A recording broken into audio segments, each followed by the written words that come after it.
कोरापुट जिला लक्ष्मीपुर निर्वाचन मंडली रे निर्वाचन उष्मता बढ़िबारे लागिछि। श्रीजुक्त कैलाश दशमंतपुर ब्लॉक सदर रे एक रोड शो जरिए निजर पतियारा देखाइछन्ति, जोथिरे हजार हजार संख्या रे तांकर समर्थक माने जोग दैथिले। उक्त सभा रे एक मिश्रण पर्व जरिए कैलाश को भावमूर्ति पाई अन्य दलर प्राय 100 रु ऊर्ध्व कर्मी बीजेपी रे शामिल होइथिले। श्रीजुक्त कुलेसिका कांग्रेस रे थिबा बेले जो संगठन गढ़ी से संगठन सह सी बीजेडी रे जोग दैथिले। प्रधानमंत्री नरेंद्र मोदी आम उपरे भरोसा करे विधायक और सांसद प्रार्थी भावे आमको दायित्व देछन्ते। तांको आशा पूर्ण पाई आपण मानक सहायता दरकार, तेणु सभे पद्म चिन्ह रे भोट दे जययुक्त कराइबा पाई समर्थक मानकु कहबा सहित बीजेडी और कांग्रेस उपरे बर्षिथिले।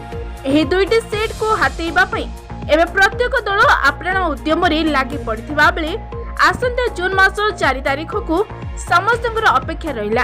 आज किछि समय धरि दशमंतपुर ब्लॉक सदर पूरा जन समुद्र पालटी थिबा देखिबाकू मिथिला। केंति समर्थन मिलुछि एटा शक्ति प्रदर्शन नुह भलो पाइबा, जोटी भलो पाइबा अछि सेठी सब बेले समर्थन ऑटोमेटिक हे जाय। धीरे धीरे धीरे धीरे स्नेहटा रूपायन हे जाय। टाकू आमे सदा सर्वदा बजाई रखिबा को चेष्टा करिबा। मोदी ग्यारंटी केंद्र सरकार जहाँ जते गुडी सरकारी स्कीम करिसंदे ताकू लोकलोचन को आनिबा, योजना को कार्यकारिता करिबा, गरीब दुखी जनसाधारण को पाखरे सब बेले शामिल हेकि रहिबा, एहा होछि हम मुद्दा रहि। अच्छा कोन कहबे, कोन कहि के आपण वोट मांगबे? आज दशमंतपुर ब्लॉक रे समस्त कर्मी स्वागत संवर्धना रे अति उत्साहित होई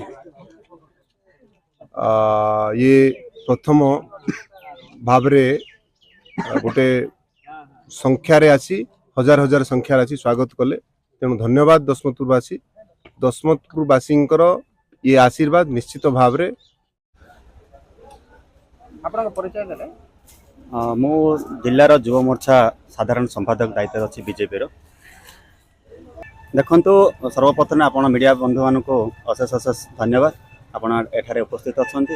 देखो दीर्घ 10 वर्ष है नरेंद्र मोदी कुशासन उपरे लोकंकर भरोसा विश्वास अच्छी। मोदी से अयोध्या राम मंदिर हो, 3 तलाक हो एवं आमर मो ना लक्ष्मण कुमार विषयी लुला ग्राम पंचायत मु वर्तमान पंचायत एग्जीक्यूटिव ऑफिसर थिली।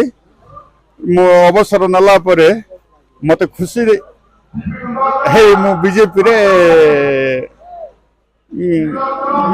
ग्रहण कले। आमर बीजेपी नेता एठी दशमंतपुर ब्लॉक रे केही नथिले। लक्ष्मीपुर प्रमोद जेना रिपोर्ट, फास्ट न्यूज ओडिशा।